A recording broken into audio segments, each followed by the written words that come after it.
The covenant of America was the proposition that all men are created equal. The Declaration of Independence is the Brit of America. Thus, traveling to his inauguration from Illinois, Lincoln stopped in Philadelphia in 1861 and stood near Independence Hall. And he said, quote, "All my political warfare has been in favor of the teachings coming forth from that sacred hall.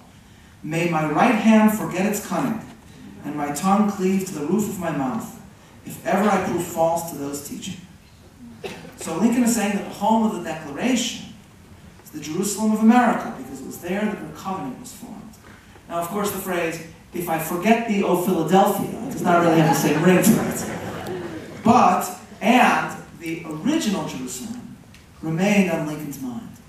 As the historian Alec Welser reports, according to Mary Lincoln, President Lincoln, on the last day of his life, thought about life after the presidency, after he retired. He was planning to retire, what he would do when he retired.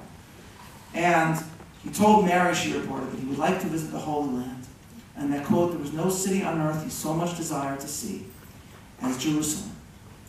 Tragically, the man who began his presidency, invoking implicitly, "if I forget thee, O Jerusalem," was never able to conclude his presidency and achieve his dream of actually seeing Jerusalem.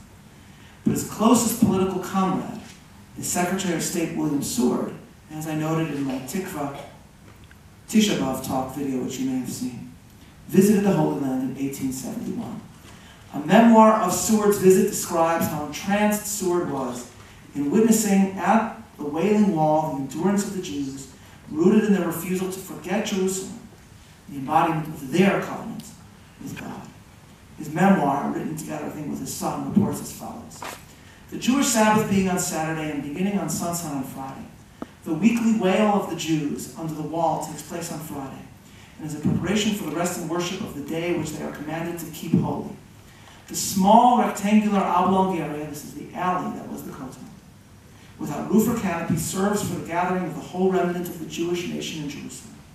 Here, whether it rains or shines, they come together at an early hour, old and young, men and women, and little children, the poor and the rich in their best costumes, discordant as the diverse nations from which they come.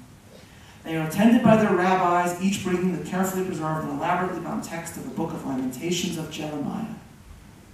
Meaning, Tisha B'Av was every Erev Shabbos for them. For many hours they pour forth their complaints, including parts of it, bathing the stones with their kisses and tears.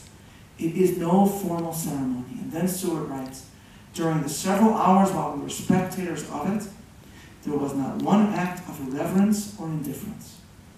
So William Seward, Lincoln's Secretary of State, stands at the Kotel watching the Jews mourn for several hours. And while much has changed in Yerushalayim since Seward visited the Kotel, one feature remains the same. After standing at the Kotel, Seward and his friends got waylaid by a rabbi who tried to bring them to Shabbos davening.